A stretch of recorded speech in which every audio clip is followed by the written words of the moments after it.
Ayer, 28 de julio, se conoció una declaración emitida por y leída por el ministro de Relaciones Exteriores de la dictadura. En esa declaración anunció que se retiraba el beneplácito que se había otorgado al embajador designado por Estados Unidos, Hugo Rodríguez, es el nombre. Hemos recibido distintas solicitudes que expliquemos cuáles son las implicaciones de esta decisión. Primero voy a referirme a la parte formal y después a las implicaciones políticas.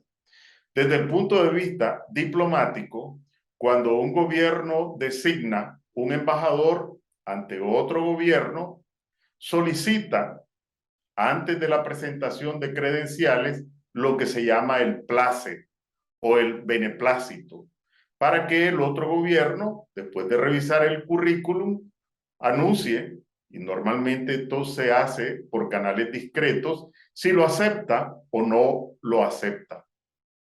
Eso es lo que se llama el beneplácito. Después, el embajador llega y presenta sus cartas credenciales, pero antes ha ocurrido este proceso.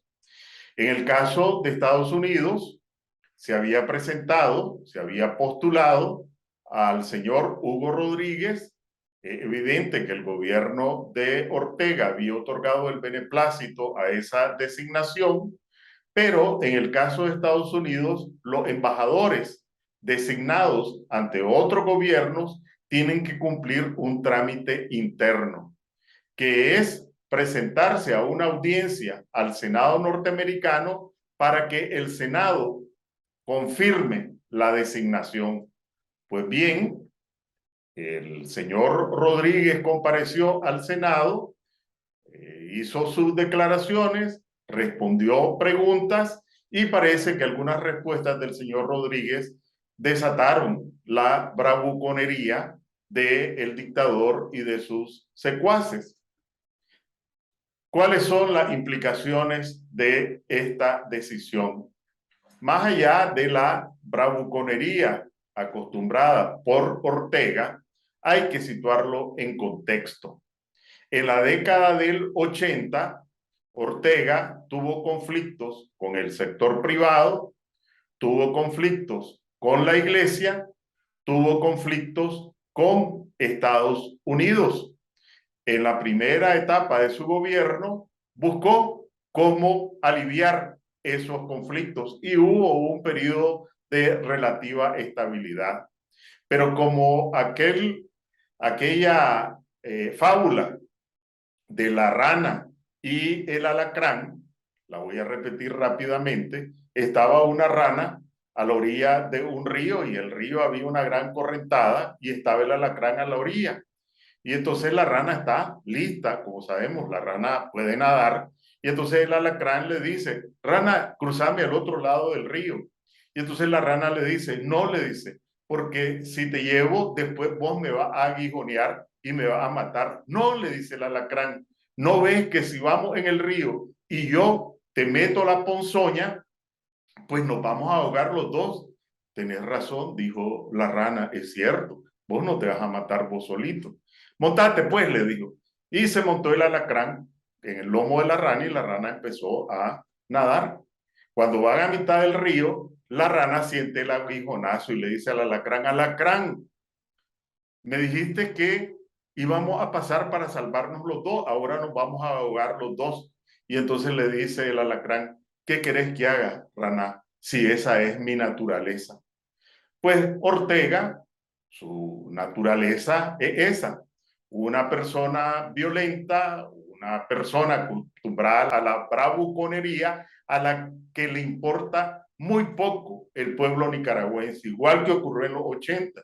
Entonces ahora, en esta nueva etapa de su gobierno, bueno, ya vemos los conflictos con la iglesia, corrió al nuncio, ha echado presos sacerdotes, mandó al exilio a Monseñor Báez, tiene prisioneros a dirigentes empresariales y bueno, está agudizando las contradicciones con Estados Unidos.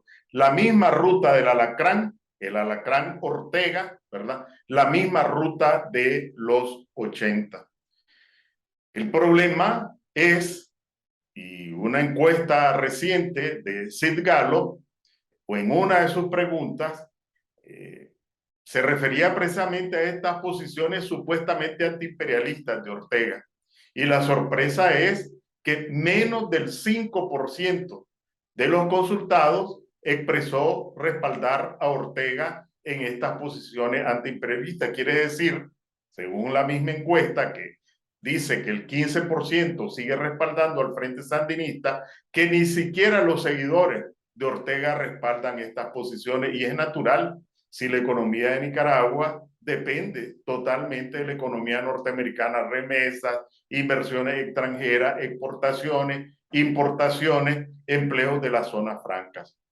Lamentablemente, el alacrán Ortega sigue en el poder, y mientras siga, pues el pueblo nicaragüense seguirá sufriendo las consecuencias de esa permanencia. Pero estas decisiones descabelladas, irracionales, lo que hacen es cavar una palada más en la sepultura de la dictadura.